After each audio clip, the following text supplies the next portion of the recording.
Bienvenue sur ma chaîne YouTube 318 Street Graphics, dédiée au design 2D et 3D. Je suis Mamadou Kadetouré et j'ai une passion pour la création de graphismes étonnants qui inspirent et captivent le public. Aujourd'hui, je vais vous conter une petite histoire que j'ai intitulée « Les rivalités royales, la lutte pour le trône ». Dans le royaume majestueux de Kouma, au cœur d'une grande salle royale richement décorée de motifs africains et de couleurs vives, le roi Bala repose sur un lit orné de broderies précieuses. Le souffle court et les yeux fatigués, il contemple ses 3 enfants rassemblés autour de lui. Bakari, l'aîné, un guerrier intrépide connu pour sa bravoure et son sens de la justice, se tient près du lit, les sourcils froncés d'inquiétude. À ses côtés, Amadou, le cadet réfléchi et stratégique, regarde son père avec une expression d'intense concentration, déjà en train de réfléchir aux défis à venir. Fatoumata, leur sœur aînée, sage et respectée, tente de garder son calme, bien consciente du rôle crucial qu'elle devra jouer pour maintenir la paix entre ses frères. Le royaume est en effervescence, l'avenir incertain, suspendu à un fil aussi fragile que le souffle du roi. L'annonce du conflit. La salle du trône, habituellement un lieu de sagesse et de justice, est maintenant le théâtre de tensions palpables. Bakari et Amadou se tiennent face à face, entourés de conseillers et de guerriers, leurs expressions marquées par la détermination et la défiance. Bakari, drapé dans une armure ornée de symboles guerriers, défend la voie de la force et de l'honneur, convaincu que sa bravoure est ce dont le royaume a besoin.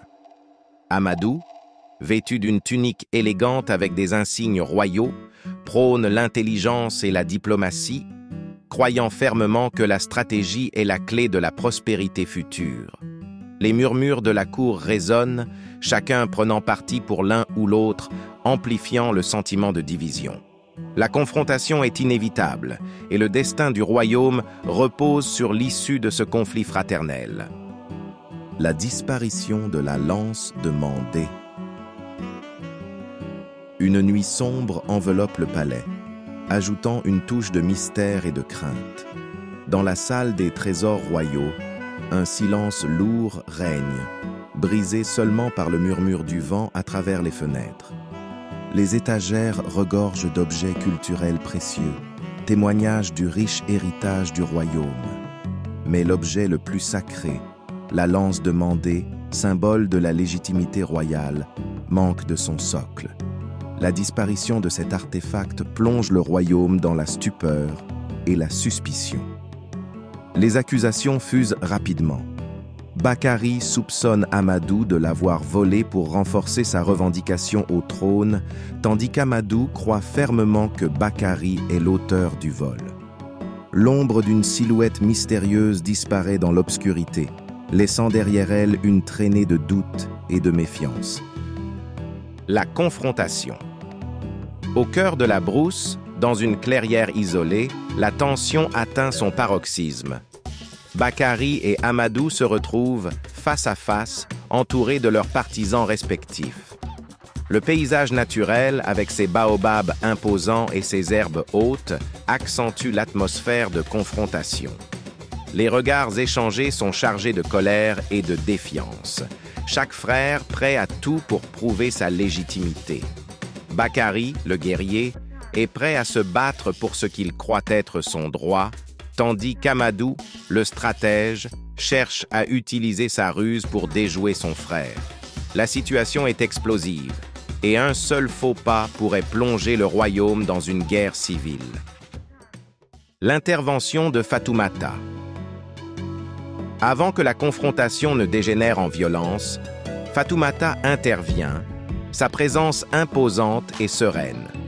Vêtue d'une robe traditionnelle élégante, elle se place courageusement entre ses 2 frères, levant les mains en signe de paix.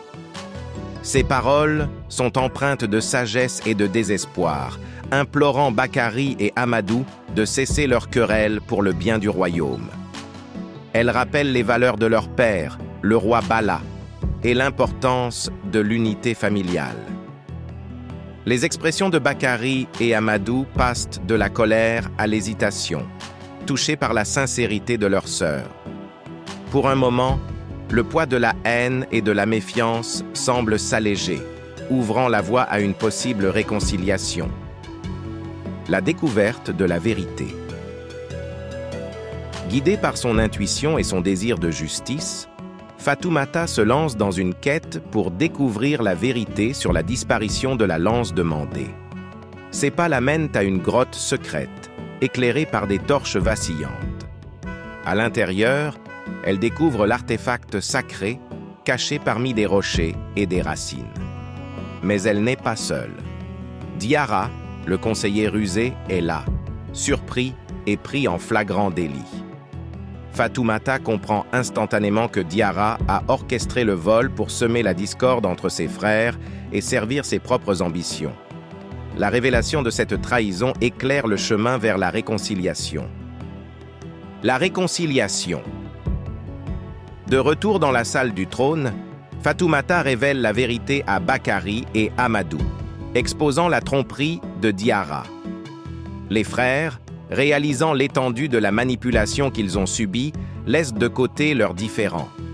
Ensemble, ils confrontent Diarra, rétablissant l'honneur de leur famille et de leur royaume.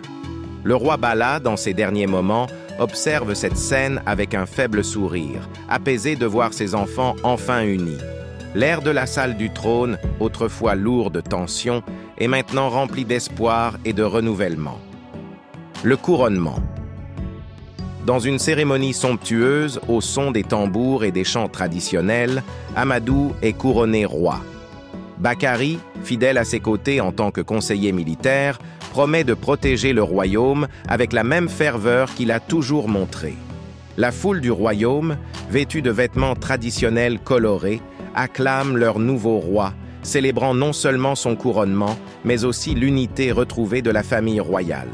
La paix et l'unité sont restaurées, promettant un avenir prospère pour le royaume de Kouma. Le règne d'Amadou commence sous de bons auspices, symbolisant un nouveau départ pour tous. Alors, si vous êtes intéressé par ce genre de contenu, faites-moi savoir dans les commentaires. Abonnez-vous dès maintenant à ma chaîne YouTube et activez la cloche pour ne rien rater. Le lien est dans la description ou dans les commentaires.